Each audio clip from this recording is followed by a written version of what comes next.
What's up, everyone? This is Kronos, aka Adam, back with my AEW Night 1 Fyter Fest recap and review. I'm going to go over all the matches that happened last night on Night 1 of the pay-per-view. I can safely say I was very wrong on my predictions. Only got 2 out of 3 matches. So obviously, don't take my word for things now, apparently. As always, don't forget to like, share, subscribe, comment, all that stuff. Social media is down there. We're going to jump right into it because it is super hot in my room and I can't keep the AC on because you won't hear me. So let's go straight to it. So we had the first match starting it off. By the way, Jericho rocking his Maple Leaf jacket. Happy Canada Day to everyone who celebrated. Looked pretty badass. So the first match, we had the tag team match of MJF and Wardlow versus Luchasaurus and Jungle Boy. Jurassic Express out with Marco Stunt. I actually liked MJF's robe, even though they were making fun of it. He cuts a cuts a promo before the match. Takes a shot at Jungle Boy's dad, saying he's counting his money. Says the match is only happening because they're in a ratings war and MJF produces ratings. So that was kind of a little breaking kayfabe there. So we get MJF and Jungle Boy to start.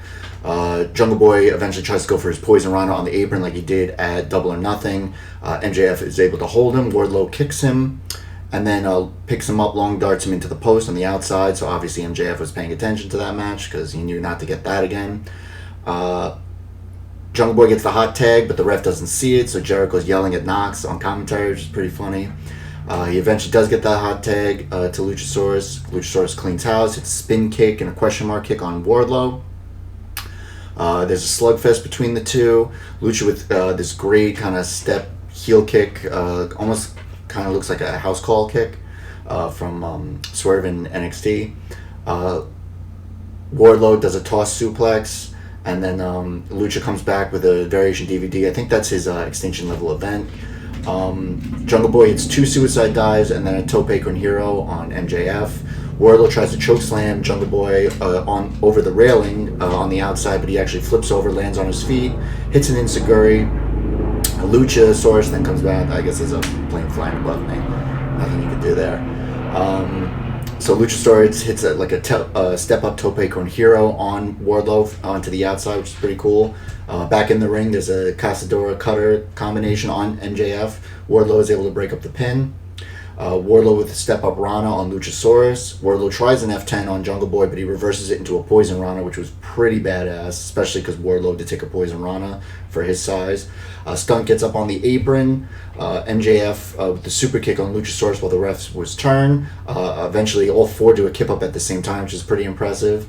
Jungle Boy then kind of springs off of Luchasaurus and Wardlow while they're down into a destroyer on MJF. It was really, really cool. Wardlow tosses his stunt into Jungle Boy when he grabs him from the apron.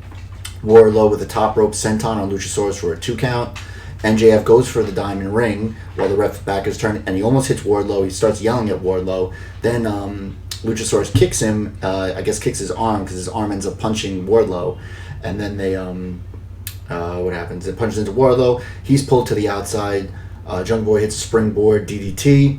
Then Luchasaurus kicks and then a standing moonsault on Wardlow for the win. So I had MJF and Wardlow winning that because I figured they wanted to keep MJF strong, but I guess because it was a tag team match that they, if they were going to make him lose, they'd have Wardlow eat the pin.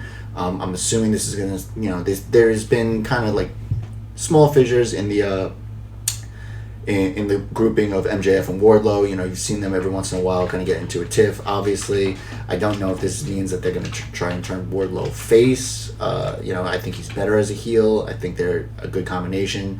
I don't want to see them break up so soon. But it's just inevitable, obviously. I mean, we see this all the time. HBK and Sid, HBK and Big Daddy Cool. You see these splits coming eventually. But it was a really good match. Great way to start off. The ambiance, the way they set it up was really cool with the beach theme. Obviously, beautiful women in bikinis. But it was really cool. Everyone was kind of dressed up festive, which was really nice. Everyone was rocking like Tommy Bahama shirts type stuff. So it was really good. I like the aesthetics of it much more than I did Great American Bash, which I'll talk about in my WWE review because I'm not going to give them a pay-per-view treatment because I just don't feel it is. So then we get a commercial for the AEW Puppy Battle Royal next week. I don't know what that is. You know, obviously they do the puppy bowl for halftime of the Super Bowl. I don't know what this is. I know recently that they had they were working with service dogs came in to see some of the people from AEW. You know, just as kind of like a publicity thing, which was nice. So I don't know more than that. So then we see Archer and Janela fighting out in the stands. Jake is just watching, laughing. Sonny's holding back Janela. So their matches next week. We then get the AEW Women's Title match: Sheeta versus Ford. Britt Baker is at the side of commentary, sending notes as usual. Sheeta pushes Kip, and he's ejected by Aubrey after he got in her face. That was, right before the match started. Kip then grabs her kendo stick and walks off. Sheeta goes for the knee right away. And then misses the Falcon Arrow as the bell hits. She was trying to finish it early. They start fighting on the outside. Ford does a backhand spring elbow and a haluva kick, and then a German suplex for a 2 count. She then hits she has a camel clutch on Sheeta, who's able to break out of it. Sheeta goes for the Falcon Arrow. It's reversed into a reverse DDT by Ford for a 2 count. They start slapping the crap out of each other. There's a running pump kick by Ford. Sheeta counters a stunner with a sleeper. Fireman carried backbreaker by Sheeta for a 2 count.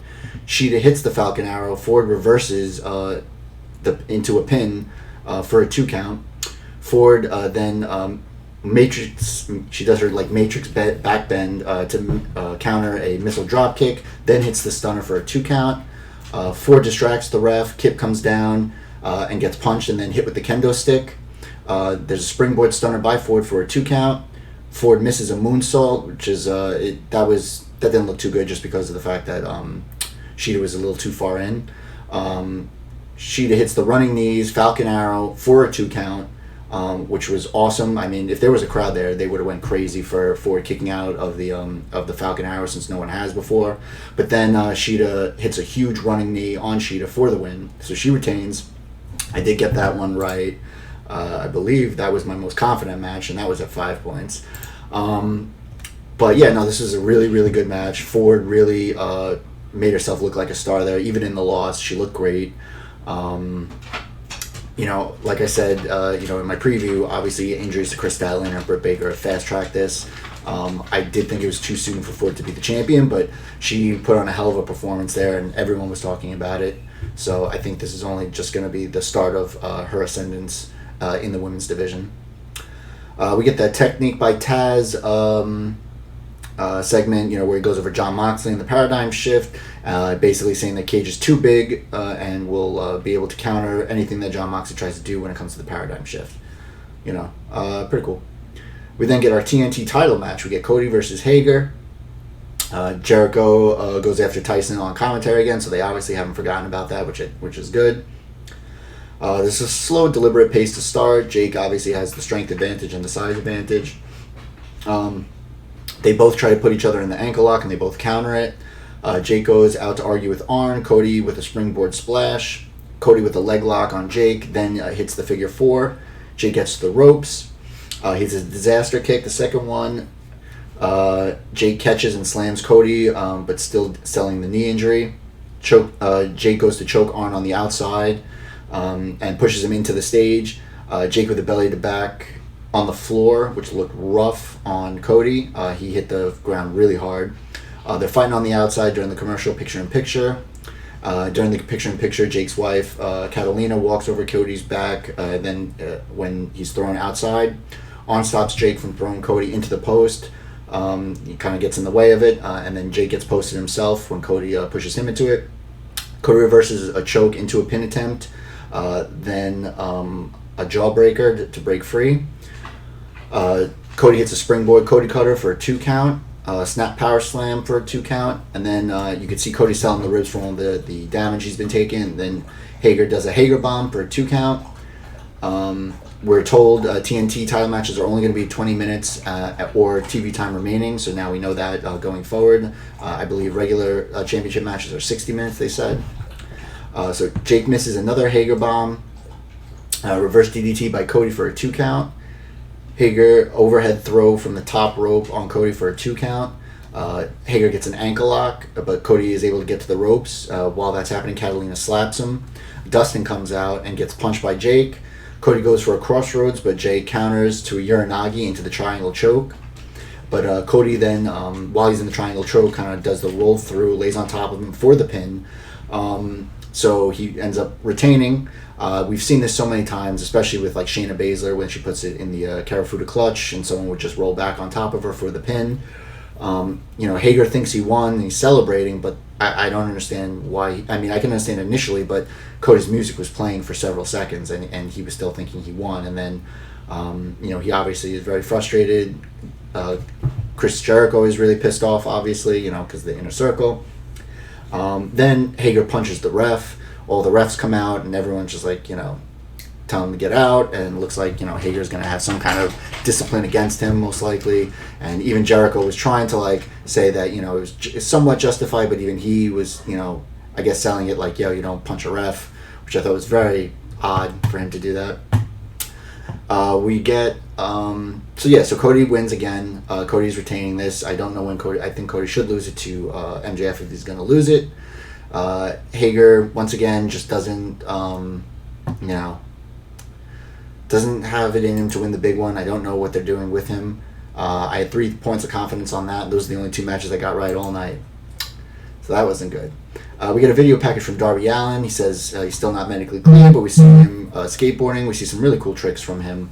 He does like a backflip onto the board, down a half pipe, which is really cool. We then have Orange Cassidy come out with the chair. He comes over to commentary with it. Still has his shirt that's soaked in blood from last week. Jericho keeps trying to say he's going to fight him, then calms himself down, then gets crazy, then stops. It was pretty funny, obviously. And then, Orange Cassidy literally doesn't say a word. You couldn't tell if he was awake or sleeping. We then get Private Party versus Santana and Ortiz. I don't know if this is new music for Private Party or it's recently new music. It might not be just started on this episode of Dynamite pay-per-view.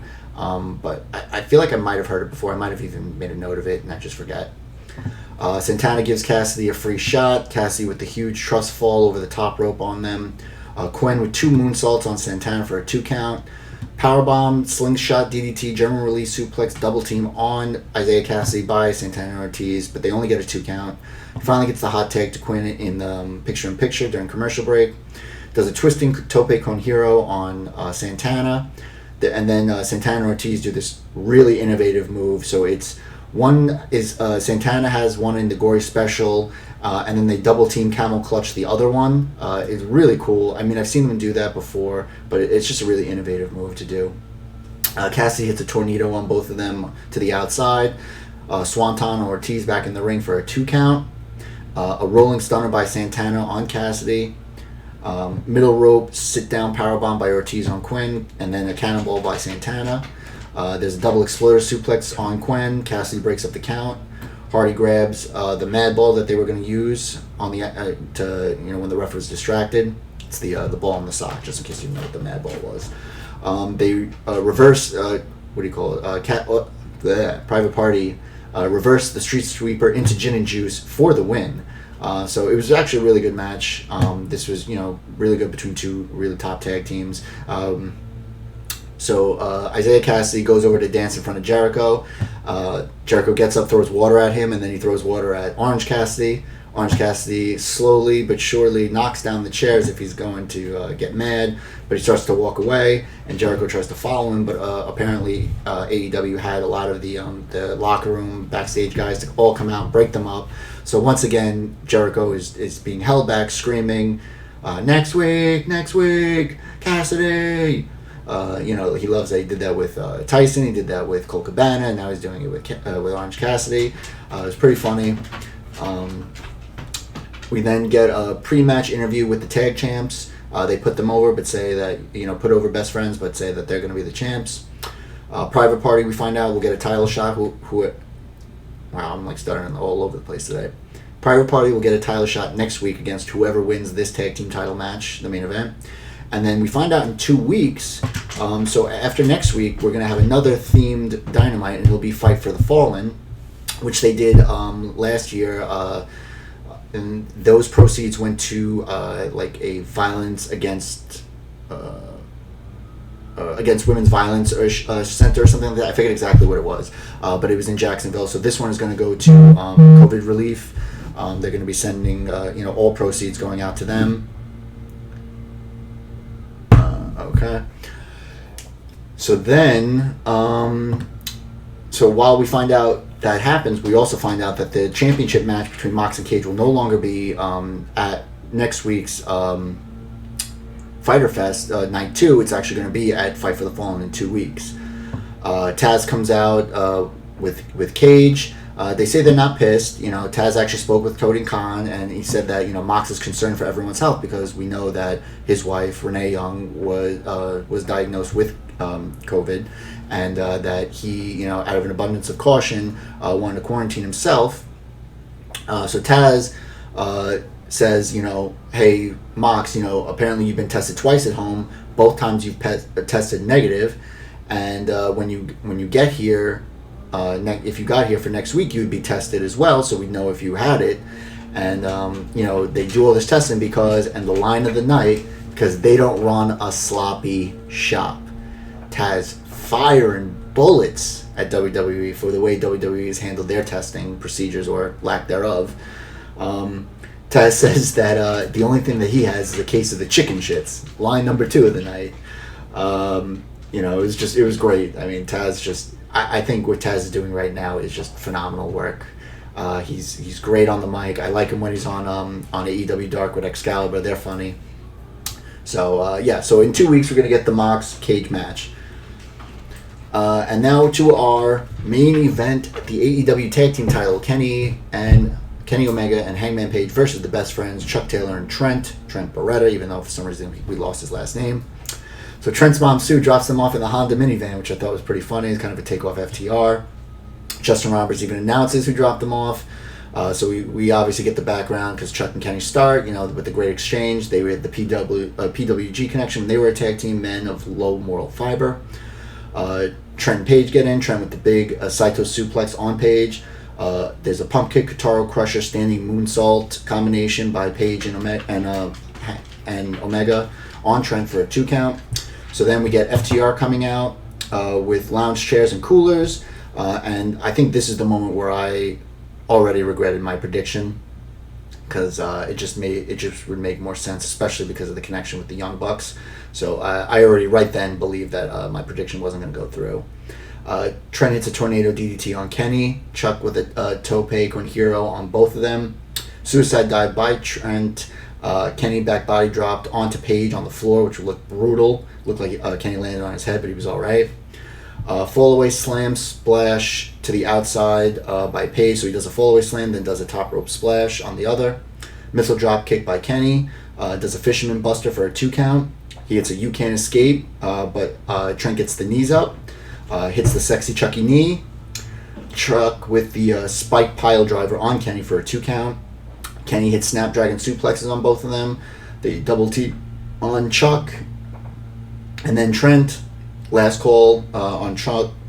They go to do a last call on Trent, but Chuck grabs Kenny's leg to pull him out. They hit the strong 0 on Page, but Kenny's able to break up the count beforehand. Kenny goes for a one-winged angel on Chuck, but he counters it into a great awful waffle. They do the hug. Obviously, got to give the people what they want. Page kicks out Chuck out of the ring. Trent hits a crunchy roll on Page for a 2 count. Page then is able to hit a deadeye on Trent for a 2 count. And then eventually, Page hits the buckshot lariat on Trent for the win.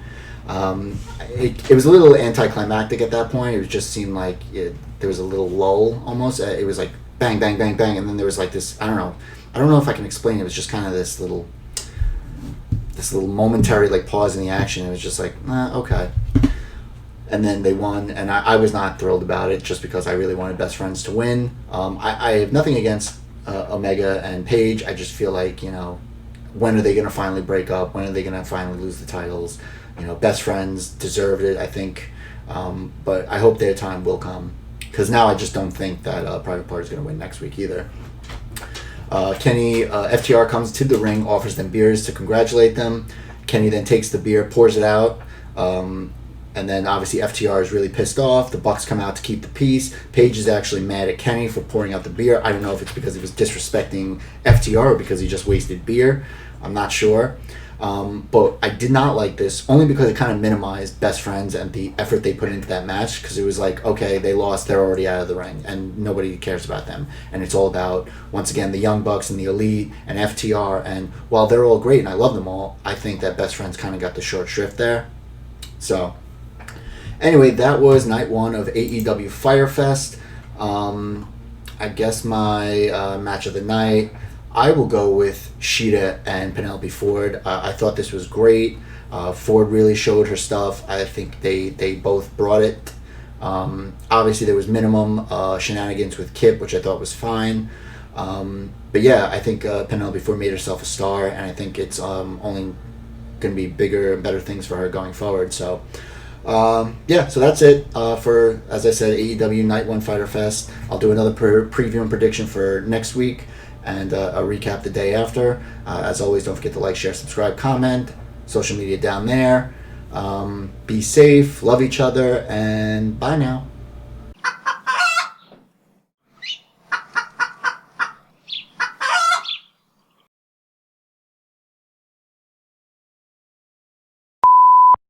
I need to step up my post-credit scene game, guys. It's getting harder and harder to think of things, and even the ones I have are pretty stupid. So I'm asking you guys, give me ideas. Something you find funny, maybe something you think you want me to do. I'm going to start trying to do some green screen stuff. I just have to get the green screen. Maybe some more stuff outside. I got to start filming things outside. I think that's going to help. Just random thoughts. Bye now.